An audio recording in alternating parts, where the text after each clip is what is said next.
여러분, 서번트 리더십, servant leadership 이란 말 많이 들어보셨지요? 이게 어떤 거냐면요. 이 전통적인 리더십 개념에 반대되는 어떤 개념으로 소개된 리더십 개념이에요. 보통 이제 전통적인 리더십이라 함은 좀 독보적인 리더의 그 권위 하에서 능률과 결과를 중시하는 개념이다라고 진짜 짧게 설명을 할 수 있는데요. 반면에 servant leadership은 리더가 구성원의 필요를 잘 채워줌으로써 그들이 자발적으로 참여를 할 수 있게끔 하는 그런 리더십이다라고 또 짧게 설명할 수 있어요. 특히 여러분, 이 servant leadership에 대해서는 교회에서 이 말을 많이 씁니다. 그렇죠. 예. 그리고 교회의 지도자나 리더는 이 servant leadership을 발휘해야 한다라고 말합니다. 그리고 예수님도 servant leadership의 롤 모델이셨다라고 말씀을 합니다. 맞는 말이에요. 맞는 말인데요. 사실 이 servant leadership이라는 개념은요, 교회에서 먼저 시작된 건 아니에요.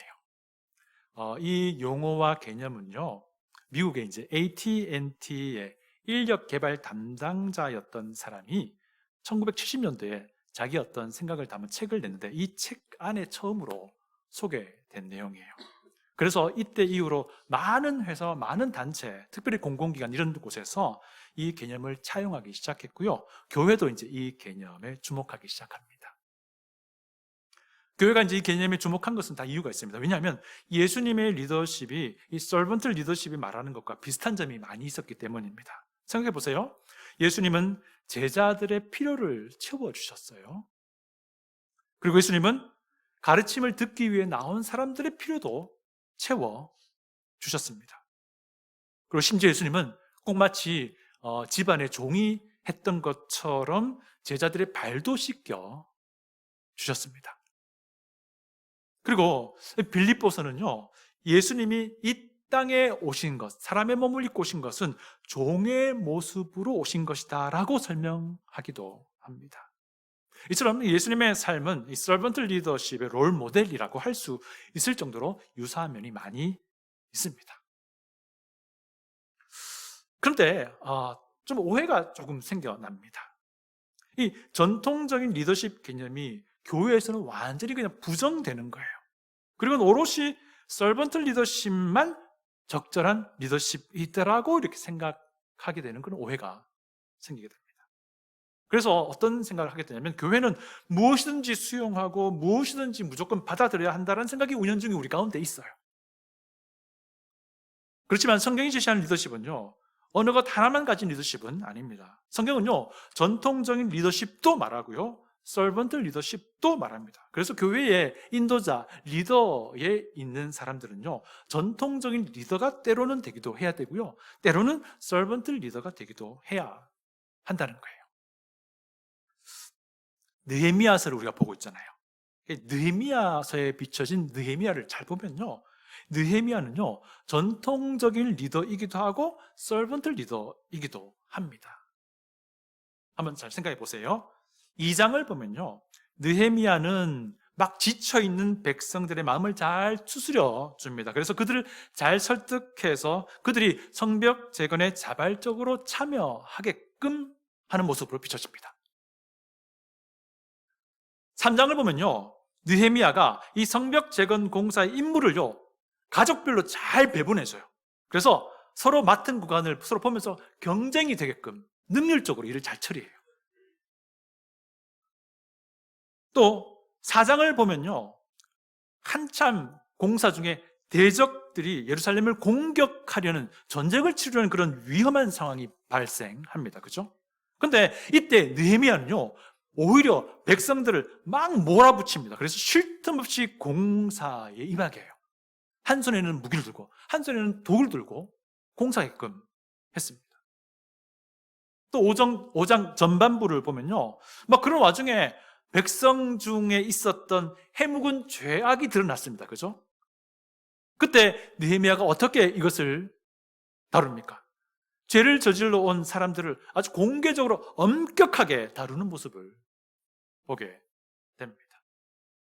그리고 5장 후반부 잠깐 있는 그 부분을 보시면요, 그런 느헤미야이긴 했지만 그는 바사 제국에 의해 파견된 공식적인 총독인데, 유다 지역이에요. 총독인데 그 총독의 권리를 그냥 포기해요.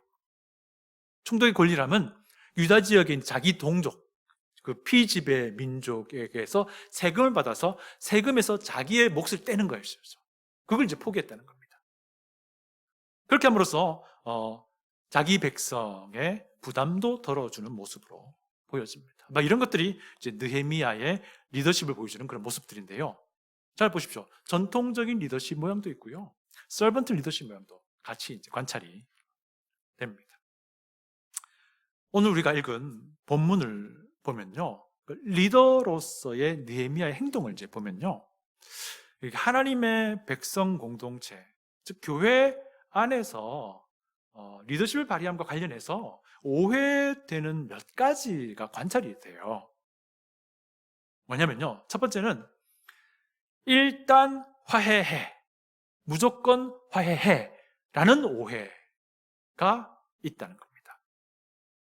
두 번째는요, 오냐 오냐 해야 돼 라는 오해가 있다는 거예요. 세 번째는요, 상황이 이해되네? 그래, 그럼 괜찮아 라는 오해가 있다는 거예요. 이 부분들을 다루어 나가는 느헤미야 리더의 모습을 좀 살펴보기를 원합니다. 이제 이런 생각에 반하는 어떤 모습이 나타나면은 굉장히 마음이 불편해집니다. 그렇죠? 이 부분을 한번 살펴봅니다. 첫 번째는 일단 화해해, 무조건 화해해라는 오해예요. 이건 이제 어떤 공동체 안에서 다툼이 생길 때 어떻게 해결하느냐라는 문제와 연관되는데요. 여러분, 항상 그렇지는 않지만 대부분의 경우에 다툼은요, 가해자가 있고 피해자가 있기 때문에 발생해요. 그런데 어떤 경우에는 가해자가 피해자고 피해자가 가해자가 되게 돼요. 이러면 정말 매우 복잡해집니다. 어떨 때 이런 일이 발생하냐면요, 다툼이 그냥 방치되면요, 이런 일이 발생합니다. 그래서요, 다툼이 있으면 신속하게 해결하는 것도 지혜인 겁니다. 피해자와 가해자가 모호해지기 전에 해결하도록 하는 것, 이런 역량이 우리 모두에게 필요하다라는 것을 말씀을 드립니다. 사실 이제 이 과정은 이미 제가 여러분들에게 말씀드린 것처럼요, 마태복음 18장 15절부터 17절까지의 가르침을 차용하면 됩니다. 제가 그 부분을 읽어드리겠습니다. 마태복음 18장 15절부터 17절 말씀입니다. 들어보십시오. 내 형제가 죄를 범하거든 가서 너와 그 사람과만 상대하여 권고하라. 만일 들으면 내가 내 형제를 얻은 것이요, 만일 듣지 않거든 한두 사람을 데리고 가서 두세 증인의 입으로 말마다 확증하게 하라. 만일 그들의 말도 듣지 않거든 교회에 말하고 교회의 말도 듣지 않거든 이방인과 세리와 같이 여기라. 이 부분을 차용하면 됩니다. 자, 그런데 한번 여러분의 경험을 한번 되살려 보십시오. 교회에서 다툼이 생기면 보통 두 가지 극단 중에 하나로 귀결됩니다. 첫 번째 극단은요, 해결되지 않은 채 그냥 계속 방치하는 거예요. 나중에 시간이 많이 흘러서 화해하려고 해도요, 누가 무엇을 잘못했는지조차 기억이 안 나요. 이러면 화해가 될 수 없습니다. 화해는요, 가해자가 분명하게 용서를 구함으로써 시작이 돼요. 그리고 피해자가 분명하게 용서함으로써 이루어지는 거예요. 그럼 내가 무엇을 잘못했는지도 모르고 네가 무엇을 잘못했는지도 모르는데 무슨 화해가 될 수 있느냐는 것입니다. 이렇게 되면요, 그냥 어렴풋하게 상한 감정만 남아있어요. 물론 이 상한 감정을 잘 핸들링 할 수 있으면 좋겠지만 그렇지 않을 때가 더러 있다는 겁니다. 두 번째 극단적인 모습은요, 급하게 막 화해시키려고 하는 거예요. 그러다 보니까 말로만 미안해, 괜찮아, 꽃마치 우리가 아이들 키울 때 그렇게 미안해 해야 돼 라고 했던 것, 그런 것 같은 현상이 벌어지는 거예요. 그게 무엇이 미안한 것인지, 무엇이 괜찮은 것인지 분명하지 않은 상태에서 그냥 겉으로 보기에 화해가 이루어진 것처럼 보일 뿐이에요. 옆에서 지켜보는 사람만 마음이 편해지는 거예요. 그런 거죠. 정작 당사자는 마음이 편하지 않습니다. 그냥 악한 감정, 상한 감정이 그대로 남게 되는 거예요. 그래서 어떤 일이 벌어지냐면요. 우리가 알기로는 저 사람들 화해한 걸로 아는데, 언젠가부터 보이지가 않습니다, 교회. 근데 화해가 안 된 거예요. 교회 안에서 이렇게 분쟁과는 조금 다른 이야기지만, 오늘 본문을 보면요. 이와 비슷한 상황이 발생합니다. 성벽 공사가 끝나갈 시점에 산발랏, 도비아, 게셈 이 사람들이요. 느헤미야에게 만나자고 제안을 해요. 2절 보시면요. 산발랏과 게셈이 내게 사람 보내어 이르기를 오라 우리가 오노 평지 한 촌에서 서로 만나자 하니 실상은 나를 해하고자 함이었더라. 여러분 오노 평지는 유다 지역과 사마리아 지역 중간 지점입니다. 그러니까 중간에서 만나자라는 제안은 만나서 대화해보자라는 사인으로 비춰집니다. 대화에서 갈등을 해결해보자는 뜻으로 읽혀지고요. 이게 결국 화해하자는 제스처로 사람들에게 읽혀지는 제안인 거예요. 그런데 웬일인지 느헤미야는 이 제안을 이런지하에 거절합니다. 그것도 4번씩이나. 왜냐하면 느헤미야는 알았던 겁니다. 산발랏이 화해할 뜻이, 용서를 구할 뜻이 없다는 걸 알았다는 거예요. 그동안 산발랏 일당이 느헤미야와 언약 백성에게 했던 일을 생각해보면요, 그들이 그동안의 잘못에 대해서 느헤미야에게 용서를 구해야 하는 상황이었던 거예요. 그래야지 대화가 되고 그래야지 갈등이 해결되든지 화해가 되든지 하는 거예요. 그런데 느헤미야가 4번이나 산발랏의 제안을 거절했다는 것은 얼마나 리더로서 이 4번씩이나 거절하는 것이 부담이 되었겠습니까? 그럼에도 불구하고 거절한 것은요, 산발랏의 의도가 무엇인지 느헤미야가 알았던 거예요. 산발랏은 용서를 구하기는커녕 뒤에 뭐라고 말합니까? 나를 해하고자 함이었더라. 느헤미야를 죽이려고 했던 거예요. 그래서 단호하게 거절한 겁니다. 생각해 보세요. 혹시 그 당시 언약 백성 중에서 이 내막을 잘 모르는 사람이 있었더라면 느헤미야가 거절하는 모습이 도무지 이해가 되지 않았을 거예요. 화해하자는 산발랏을 매몰차게 내쳐버린 느헤미야가 이상한 사람처럼 여겨지는 거예요. 그럼에도 불구하고 느헤미야는 거절합니다. 왜냐하면 산발랏 마음에는 애초에 화해가 없다는 것을 알았기 때문인 거예요. 여러분, 다시 한번 말씀드립니다. 화해는요, 가해자가 자신의 잘못을 인정하고 피해자에게 용서를 구함으로써 시작이 돼요.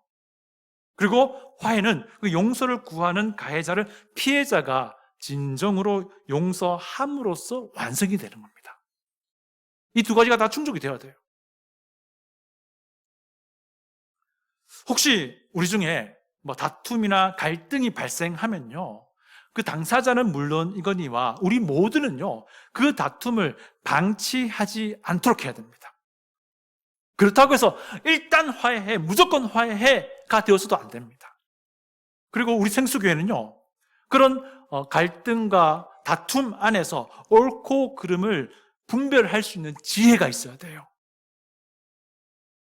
그래서 우리 교회는요, 가해자가 자기의 잘못을 구체적으로 인정하고 피해자에게 용서를 구할 수 있도록 도와줄 역량이 필요합니다.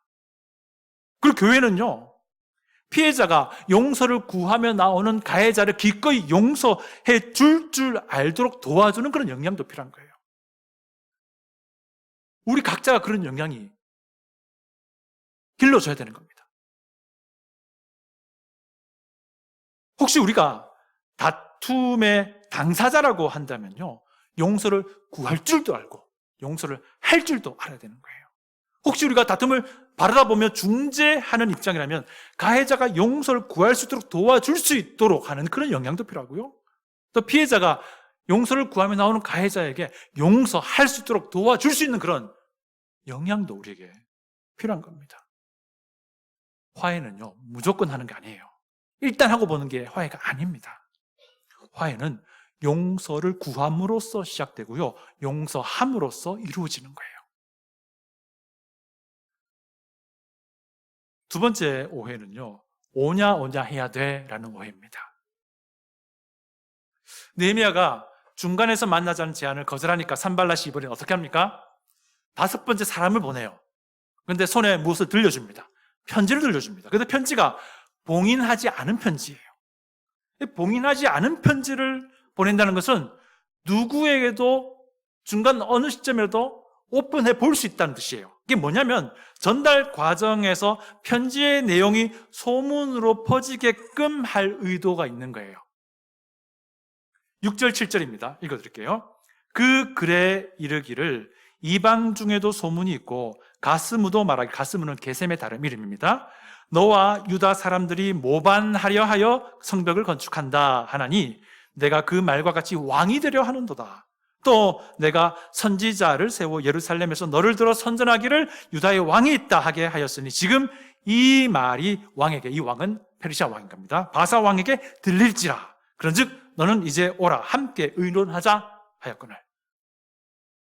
편지의 내용은 분명히 산발랏이 꾸며낸 거짓말입니다. 루머예요. 그런데 그 내용은 굉장히 치명적입니다. 바사 제국의 지역 총독으로 파견된 느헤미야가 자기 고향에 와서 자기 민족을 부추겨서 자기가 왕이 되어서 바사 제국의 반역을 꾀하려고 한다는 내용이잖아요. 만약에 이 루머가 바사 제국 안으로 들어간다면 굉장히 그것으로도 위험한 상황입니다.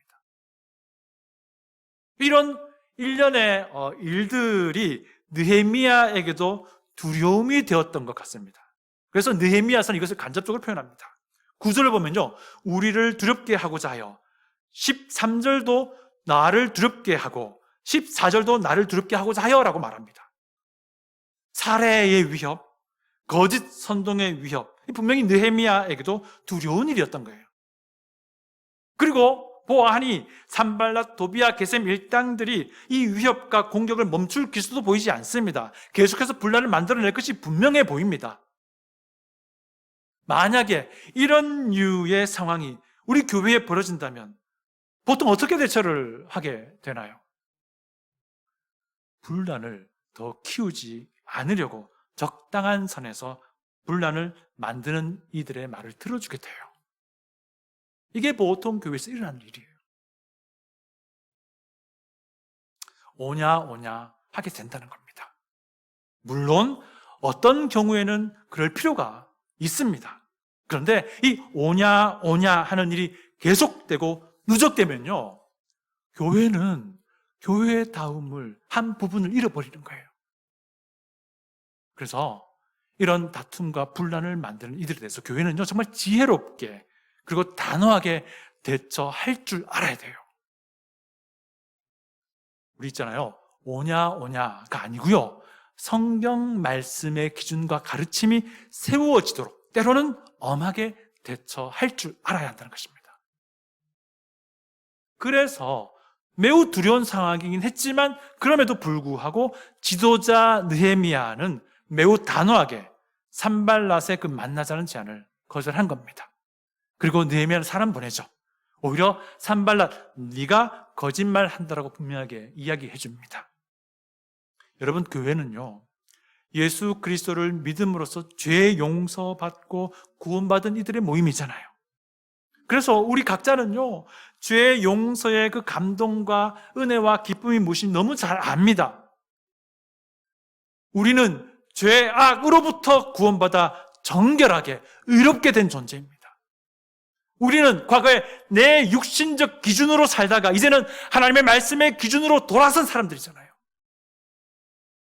그런데 때로는 우리의 죄악된 성향과 내 육신의 흔적들이 남아있어서 그것이 불쑥불쑥 튀어나올 때가 있어요. 그리고 그런 것들이 항상 보니까 분란과 문제를 만들어냅니다. 그런 우리들이 모인 모임이 우리 생수교회예요. 그래서요, 우리는 이 교회 안에서 우리의 이 그런 문제들이 다룸받도록 할 줄 알아야 돼요. 교회가 바로 이런 것입니다. 끊임없이 올라오려는 내 육신의 흔적과 이 죄악된 편향성이 지체들과의 관계 속에서 다룸받도록 하는 것이 지혜로운 교회 생활인 거예요. 생수교회는요, 우리 각자의 그 육신의 흔적들에 대해서 오냐 하지 않을 거예요. 우리의 죄악된 편향성에 대해서 단호하게 대처하게 될 겁니다. 그래서요, 우리 모두가 십자가를 통한 죄 용서의 의미를 더 빛나게 할 줄 알아야 되는 겁니다. 그런 영향이 우리에게 길러져야 하는 거예요. 이것을 위해서 각자 기도하셔야 되는 겁니다. 세 번째 오해는요, 상황이 이해되네, 그럼 괜찮아 라는 오해입니다. 이 일 뒤에 제사장 스마야라는 사람이 집 밖을 도무지 나오지 않는다는 소식을 느헤미야가 듣습니다. 그를 찾아갔죠. 그랬더니 이 스마야가 하는 말이, 산발랏 도비아 게셈 일당이 너 죽이려고, 느헤미야를 죽이려고 자객을 보낼 것이라고 말하면서 느헤미야를 위로해주고 걱정해 줍니다. 10절 제가 읽어드릴게요. 이후에 무헤다벨의 손자 들라야의 아들 스마야가 두문불출하기로 내가 그 집에 가니 그가 이르기를 그들이 너를 죽이러 올 터이니 우리가 하나님의 전으로 가서 외소 안에 머물고 그 문을 닫자. 저들이 반드시 밤에 와서 너를 죽이리라 하기로. 이 외소는 성소를 말합니다. 지성소 말고 성소요.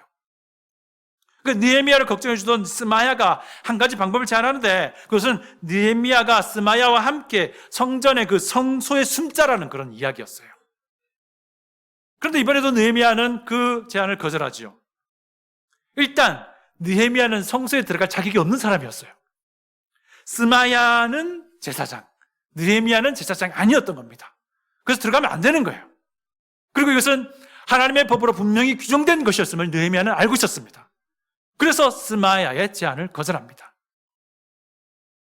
그리고 느헤미야가 알게 된 것이, 이 스마야라는 사람이 산발랏 도비아 일당에게 뇌물을 받은 것을 알게 된 거예요. 그리고 거짓으로 꾸며서 이 제안을 했다는 겁니다. 성경기로 보니까 그것이 예언이었다고 말하면 거짓 예언을 한 거예요. 만약에 느헤미야가 스마야와 함께 성소에 들어가서 숨었다라고 한다면 어떤 소문이 들어오겠습니까?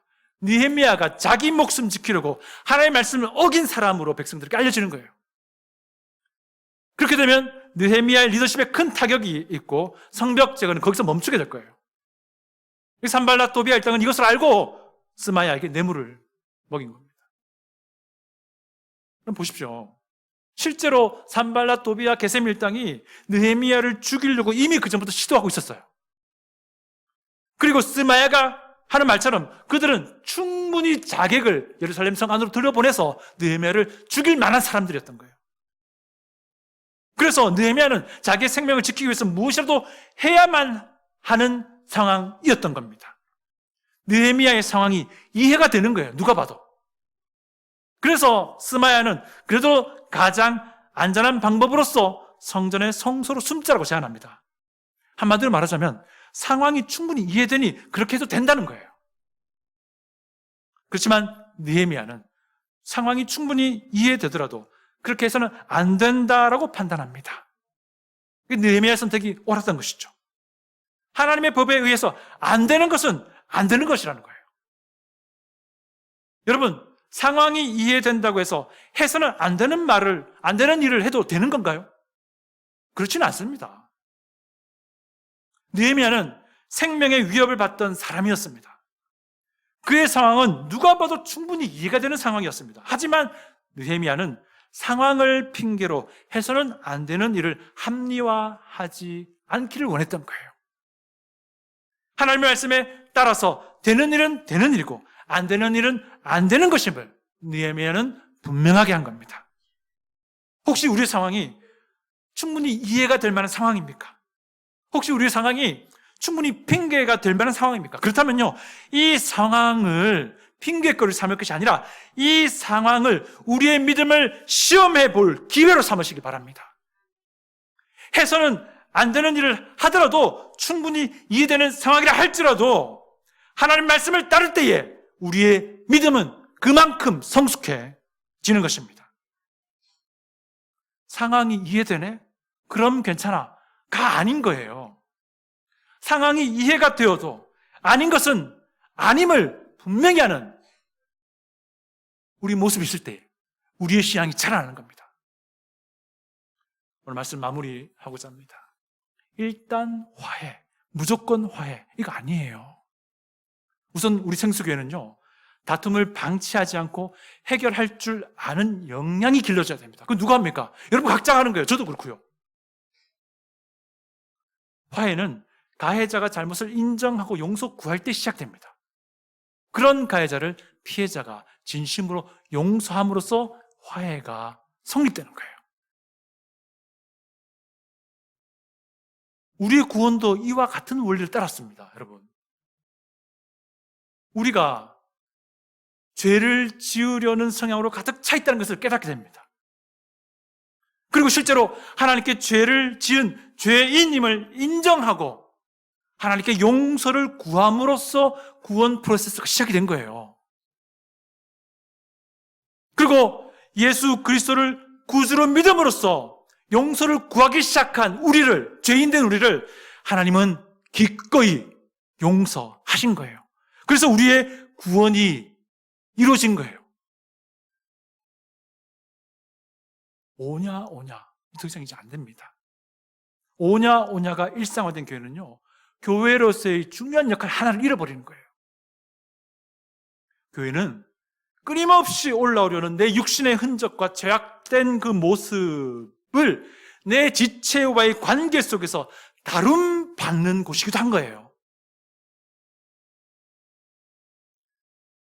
죄악된 성향과 육신의 그 흔적들에 대해서 더 이상 오냐를 기대하지 마십시다. 저도 기대하지 않을 겁니다. 생수교회는요, 우리의 잘못에 대해서, 죄악에 대해서 단호하게 대처하게 될 겁니다. 그래서요, 우리 모두가 예수님을 다시금 십자가에 못 박는 어리석음으로 돌아가지 않도록 해야 되는 거예요. 이것이 십자가의 죄 용서의 의미를 더 빛나게 하는 겁니다. 상황이 이해되네? 그럼 괜찮아. 도 아닙니다. 상황이 우리를 이끌도록 하지 마십시다.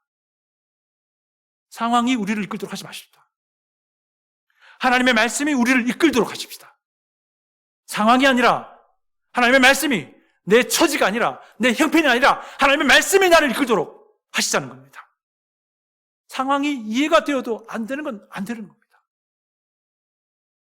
상황이 이해가 되어도 해야 될 일은 하는 거예요. 혹시 이런 상황이 우리에게 있습니까?